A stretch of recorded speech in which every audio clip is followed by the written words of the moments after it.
जानबूझकर नशा नहीं करते। मेरे अंदर से एक आवाज़ आता है कि हम नशा ना करें, लेकिन हम फिर भी करते हैं ना चाहते हुए भी।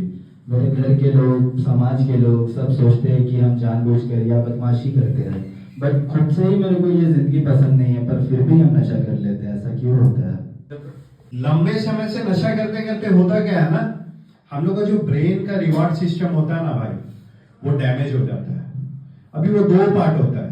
एक होता है भाई कि जब हम नशा कर रहे हैं तो अंदर का जो आवाज आप कह रहे हैं कि गलत कर रहा है, ये होता है लॉजिकल पार्ट होता है ना ब्रेन का।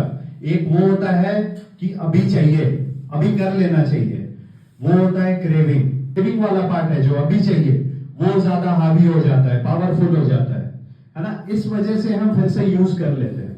अंदर से दर्द, गिल्ट, है ना, शेम कह सकते हैं, है ना, ये सारा कुछ जब भी रहता है ना, तो ब्रेन ना इन सब से रिलीफ पाने का शॉर्टकट ढूंढता है भाई, समझे।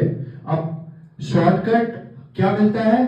नशा जो होता है वो टेम्पररीली रिलीफ देता है हमें, ठीक है। तो अब हमारा ब्रेन ये मान लेता है कि अब ये जो भी मेरा दर्द है, स्ट्रेस है, डिप्रेशन है, ये सारे का रिलीफ बस एक ही है, वो है नशा करना। इस वजह से भी हम नशा कर लेते हैं भाई। एक चीज ना अपने से सवाल करना कि अगर इच्छा नहीं होता तो तुम ट्रीटमेंट में कोऑपरेट क्यों कर रहे होते, है ना। तुम ये सवाल क्यों कर रहे होते अगर इच्छा नहीं होता तो, है ना। तो कहीं ना कहीं तुम में इच्छा है, तभी तुम यहाँ बैठे हो, क्वेश्चन कर रहे हो, है ना। तुम्हें ये जिंदगी बुरी लग रही है।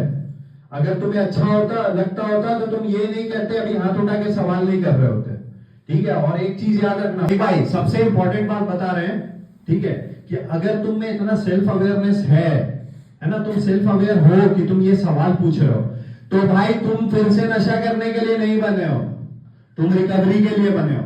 बस तुमको पहचानना है खुद को सेल्फ एनालाइज करो।